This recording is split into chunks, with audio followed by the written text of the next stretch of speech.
حضرت ظہور فرمائیں گے تو مولا حسین کے گنبد پہ لگے ہوئے سرخ رنگ کے پرچم کو اتاریں گے۔ عرب دنیا کا دستور ہے، جس کے خون کا بدلہ نہیں ہوتا اس کی قبر پہ سرخ جھنڈا لگاتے ہیں۔ امام حسین کے گنبد پہ جو سرخ رنگ کا جھنڈا لگا ہوا ہے نا، پرچم لگا ہوا ہے، وہ اسی لیے لگا ہوا ہے کہ ابھی خون کا بدلہ باقی ہے، اور بدلہ لینے والے صاحب وارث مولا کا فرزند، اور ایسا عظیم فرزند کہ جن سے مولا کو، خود مولا حسین کو اتنا پیار ہے کہ جب ظہور فرمائیں گے نا امام مہدی تو رجعت سے حسین دوبارہ اٹھائے جائیں گے، اور عالمی سطح پر امام حسین کی حکومت ہوگی۔ جی عالمی سطح پر امام حسین، کوئی بارڈر ختم نہیں ہوگا، بارڈر ختم ہو جائیں گے، پاسپورٹ ختم ہو جائیں گے، یہ شناخت ختم ہو جائے گی کہ مغرب والے لوگ اور ہیں اور مشرق والے اور ہیں، سب امام مہدی کے ہوں گے۔ ایک ہی اذان سنائی دی جائے گی، ایک ہی انداز کا مذہب ہوگا، امام مہدی کی پوری عالمی حکومت ہوگی، اور امام مہدی جب تشریف لے کر آئیں گے تو امام حسین دوبارہ سے لائے جائیں گے، امام کی رجعت ہوگی، امام دوبارہ اٹھائے جائیں گے، اور امام حسین جب امام مہدی کو ایک یہودی عورت سر پر پتھر مارے گی جس سے امام مہدی شہید ہوں گے، تو امام حسین ہی امام مہدی کی نماز جنازہ پڑھائیں گے اور اپنے بیٹے کو اپنے ہاتھ سے دفنائیں گے، اور پھر پوری دنیا پہ حسین کی حکومت ہوگی۔ یہ ہے وہ عقیدہ رجعت۔ صلوات پڑھیں ذرا محمد و آل محمد پر۔ اس سے بلند اور بہتر صلوات نبی کی ذات پہ عطا فرمائے۔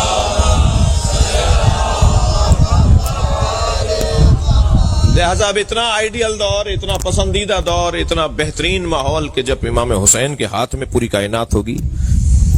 جی ویسے تو ابھی بھی ہے، مگر مراد ہماری سماجی اختیارات ہیں، ابھی تو دلوں پر اختیارات ہیں نا، پھر بدنوں پر بھی اختیارات ہوں گے، پھر محلوں پر بھی، شہروں پر بھی، ملکوں پر بھی، کائنات پر امام حسین کے اختیار کا اظہار ہوگا۔ اسے کہتے ہیں عقیدہ رجعت۔ میں ان بچوں کے لیے عرض کر رہا ہوں، اس زمانے کے لوگوں کی صفات کیا ہیں۔ اس زمانے کے سب سے پہلے تو اللہ نے یہ بات واضح کر دی کہ آخری زمانے میں دین کو بچانا بہت مشکل ہوگا، دین بچانا بہت مشکل ہے۔ بہت بڑا کارنامہ ہے ان لوگوں کا جو آج کے زمانے میں نماز پڑھتے ہیں، بہت بڑا کارنامہ ہے ان لوگوں کا جو آج کے زمانے میں مجلس میں آ کے بیٹھتے ہیں۔ جتنا مجمع یہاں بیٹھا ہے الحمدللہ بہت بڑا مجمع ہے، لیکن اس سے 2 برابر مجمع ہوگا جو نہیں آیا۔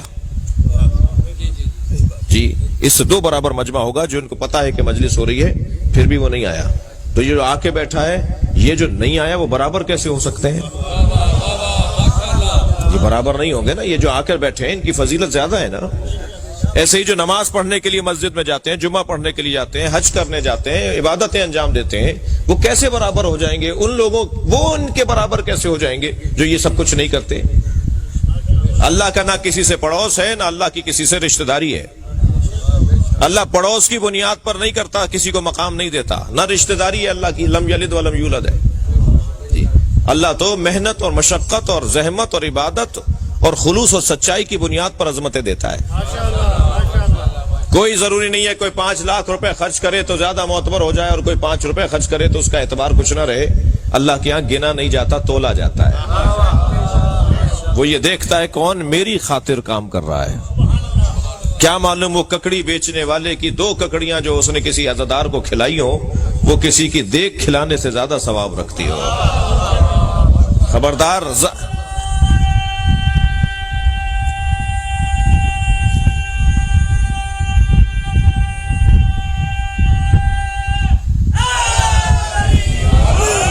مجھے ظاہر کی بنیاد پر فیصلے نہیں کر رہے، ظاہر کو دیکھ کر۔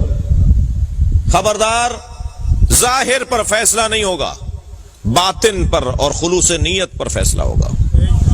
اور جو میرے ہاتھ میں نہیں ہے کہ میں کسی کا فیصلہ کروں، کیا معلوم وہ سچا ہو اور میں سوچا ہوا ہوں کہ سچا نہیں ہے۔ ویسے بھی جس جگہ ہم بیٹھے ہیں نا، تھکے ہوئے تو نہیں آپ، جس جگہ ہم بیٹھے ہوئے ہیں نا، یہ جگہ اینک بدلنے کی جگہ ہے۔ یہاں بیٹھنے والوں کی دید تبدیل کروائی جاتی ہے، اینک تبدیل کروائی جاتی ہے۔ یہاں بیٹھنے والا وہ دیکھتا ہے جو حقیقت ہو۔ چشمے سر سے دیکھنے والے اور ہیں، چشمے جان سے دیکھنے والے اور ہیں۔ یہ فرش آزاد چشمے جان اور آنکھوں کو کھولتی ہے جو دل کی آنکھیں ہیں۔ بصارت سے بصیرت کا سفر ہے جو عزاداری سے نصیب ہوتا ہے۔ یہ فرش اعضاء پہ بیٹھنے والوں کی دید ہی کچھ اور ہے۔ میں ایک جگہ سے گزر رہا تھا، رستے میں سانپ بیٹھا ہوا تھا، میرے بڑھتے ہوئے قدم رک گئے، میں سوچنے لگا یہ موذی ہے، حملہ کرے گا۔ لوگ مجھے دیکھ کر آپس میں باتیں کرنے لگے، مولانا کو دیکھو بڑی شجاعت کی باتیں کرتے ہیں، بڑی تقریریں کرتے پھرتے ہیں، سانپ سے ڈر رہے ہیں۔ اب میں سوچنے لگا ان کے چڑھانے میں آؤں یا عقل مندی کا ثبوت دوں۔ بہت سارے لوگ ہوتے ہیں نا چڑھا کے غائب بھی ہو جاتے ہیں۔ ابھی میں کھڑا ہوا سوچ رہا تھا کہ ایک چھوٹا سا بچہ میرے برابر میں آ کے کھڑا ہوا، کہنے لگا مولانا یہ پلاسٹک کا سانپ ہے۔ جب مجھے معلوم ہوا نا پلاسٹک کا سانپ ہے تو میں نے اسی پر پیر رکھا، اسے کچلتا ہوا چلا گیا۔ معلوم یہ ہوا جب حقائق روشن ہو جاتے ہیں تو اقدامات بھی تبدیل ہو جاتے ہیں۔ جی ساری دنیا جس یزید سے ڈر رہی تھی، حسین اس کی حقیقت کو جانتے تھے۔ صلوات پڑھیں گے محمد و آل محمد۔ حقائق روشن ہوتے ہیں یہاں۔ خبردار کپڑوں کی بنیاد پر کسی کا احترام نہیں ہونا، خبردار گاڑیوں کی بنیاد پر کسی کو معتبر نہیں ماننا، بڑے بنگلوں کی بنیاد پر کسی کو بڑا نہیں ماننا۔ ہماری تو انداز ہی کچھ اور ہے، ہم تو لوگ ہی کچھ اور ہیں۔ ہم پر اگر کوئی غور کر لے تو وہ ڈبل پی ایچ ڈی ہو جائے۔ شیعوں پر غور اگر کوئی کر لے نا کسی یونیورسٹی میں جا کر تو وہ ڈاکٹر ہو جائے۔ ہم پر غور کرنے سے ڈاکٹر ہو جائے۔ مولا کی تو بات بہت بڑی ہے، بڑی بات ہے مولا کی۔ ہمیں سمجھنے کے لیے دانشوریاں چاہیے، دانش مندیاں چاہیے، ہوشیاریاں چاہیے، عقل مندی چاہیے۔ کہتے ہیں شیعوں کی تو باتیں علیحدہ علیحدہ ہوتی ہیں، شیعوں کی تو باتیں نئی باتیں ہوتی ہیں، نئے نئے کام ہیں شیعوں کے۔ جی ہماری نئی باتیں، ہمارے نئے کام ہی تو زندہ رکھے ہوئے ہیں لوگوں کو۔ وہ ہم پہ غور کرتے چلے جا رہے ہیں اور ہم کو سمجھتے چلے جا رہے ہیں۔ میں ایک جگہ بیٹھا ہوا تھا تو گفتگو ہو رہی تھی کہ جب امام ظہور فرمائیں گے تو امام کی عمر 40 سال کی ہوگی۔ میں نے کہا جی امام ہمارے جب ظہور فرمائیں گے تو ان کی عمر 40 سال کی ہوگی۔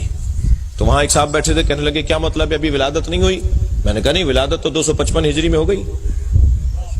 کہنے لگے جی مولانا 1441 چل رہا ہے، 1440 چل رہا ہے، یہ 1440 اور 255 ہجری 1150 سال ہو گئے۔ آپ کہہ رہے ہیں کہ جو ہے وہ 40 سال کے ہوں گے، کہیے 1150 سال کے ہیں تو پھر 40 سال کا کیا مطلب ہے؟ میں نے کہا نہیں، ہیں وہ 1150 سال کے مگر عمر 40 سال پہ رکی ہوئی ہے۔ کہنے لگے لو شیعوں کی تو پہلے ہی باتیں سمجھ میں نہیں آتی ہیں، ایک اور نئی بات آ گئی جی۔ نہ ان کا ماتم سمجھ میں آتا ہے، نہ ان کا جلوس سمجھ میں آتا ہے، نہ ان کے کالے کپڑے سمجھ میں آتے ہیں، نہ ان کے عزاخانے سمجھ میں آتے ہیں، نہ ان کا ہاتھ کھولنا سمجھ میں آتا ہے۔ جی ایک لمبی فہرست ہے جو باتیں سمجھ میں نہیں آتی، ایک اور نئی بات۔ تو میں نے کہا جی آپ کی عمر کتنی ہے؟ کہنے لگے جی 70 سال کا ہوں۔ میں نے کہا کبھی چہرے کو جا کے آئینے میں دیکھیے، اللہ نے 70 سال پہلے جب آپ کو ماں کے شکم سے دنیا میں بھیجا تھا تو سر کے بال دے کر بھی بھیجا تھا اور بھووں کے اور پلکوں کے بال بھی اللہ نے ماں کے شکم سے بنا کر بھیجے تھے۔ 70 سالوں میں اگر آپ نے سر کے بال نہ کاٹے ہوتے تو اب تک ایڑیوں تک آ گئے ہوتے، مگر 70 سالوں میں کبھی آپ نے بھووں کو نہیں کاٹا اور پلکوں کو نہیں کاٹا۔ ایک کی عمر بڑھ کر بتا رہی اللہ بڑھاتا ہے، ایک کی عمر رک کر بتا رہی اللہ روکتا ہے۔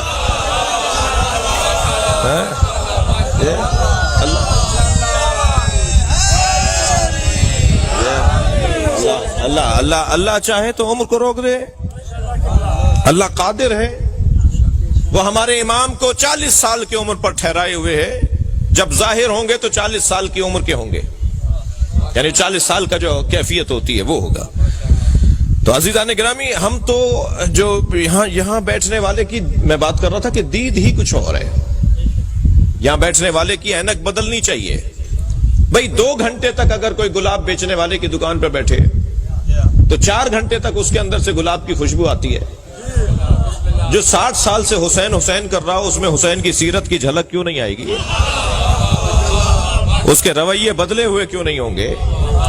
اس کا انداز تبدیل کیسے نہیں ہوگا؟ وہ جب چل رہا ہوگا تو چال بتائے گی کہ حسینی جا رہا ہے، اس کا اقدام بتائے گا کہ حسینی ہے، اس کے طور طریقے بتائیں گے کہ یہ اہل بیت کا چاہنے والا ہے۔ اہل بیت کے چاہنے والوں کی طریقہ زندگی کچھ اور ہوتا ہے۔